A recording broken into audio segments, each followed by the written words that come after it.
Hi, I'm Dave Dinkel. I'm here today with Jim Pamplin. I came in the office today and Jim said to me, that deal's going to close on Tuesday.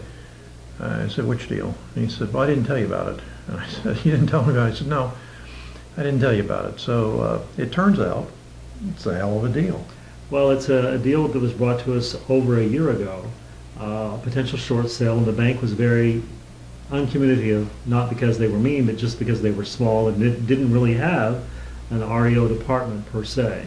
It was out of state. Out of state, and a lot of complications. The second mortgage holder did not want to deal, and our short sale processor, who has been very helpful, tried to negotiate with the short sale second lien holder, and finally worked out something where the first lien holder would pay the second lien holder a certain amount.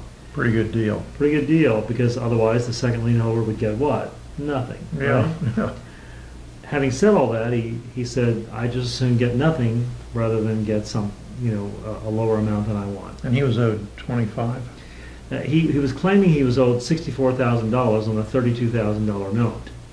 And so he finally agreed to take $22,500, but the bank first lien holder, justifiably so, would only offer $10,000.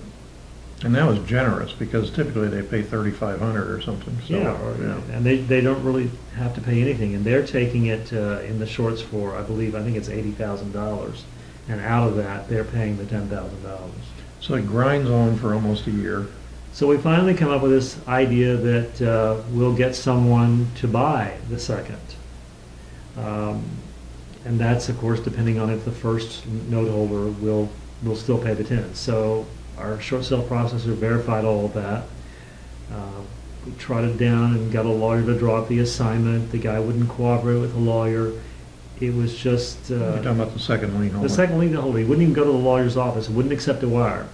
So we had to go there with a cashier's check. Wouldn't accept a wire. He wanted a cashier's check. Yeah, Okay. Wouldn't accept a wire from the lawyer. Very strange. So he was an old-fashioned sort of... He ended up being quite cordial, but he wanted a check in hand for which he exchanged the document with us. Fine. So we got that done.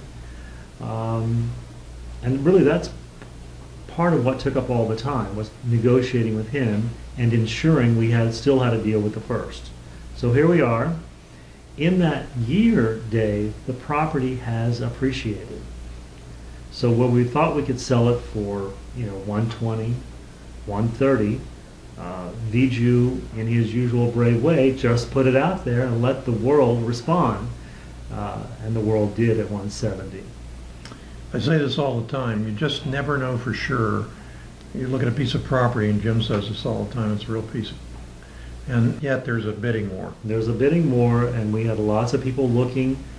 We did take some time and money to clean it on the outside and the inside. We literally spent, I think, nearly $1,800 doing that, but it certainly paid off. Yeah, it's lipstick on a pig in the truest sense. Very inexpensive. So actually it's closing in 2 days. Right. It should close by Monday, and I think the net will be, after our expenses, still over 70 grand. $70,000 profit. Now, if you say to yourself, well, it took a year, that's not a bad income for a year, because how many hours did you actually have? Oh, for us, I can't imagine that we spent more than 6 hours on it, if that. And 2 hours with drive time to Yeah. go down there and hand the guy a cashier's check. I mean, the short sale processor, who was being paid, spent the most time. And he's being paid quite well, as a matter of fact. I must say, yeah. Yeah, typically you see $1,500 to $2,500 for the short sale processor. But here's the ironic thing. In most cases, the buyer has to pay that. Right. The banks will not do that. So the short sale processor is such a good negotiator, he negotiated $6,500 for himself. But the bank paid it, correct? So the bank paid it, and is Whoa. happy to do it. Yeah.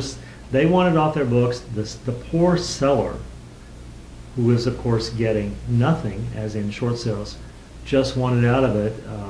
She inherited the property and took over responsibility, but the siblings, as is often the case, would not assist her, so the financial obligation became too much.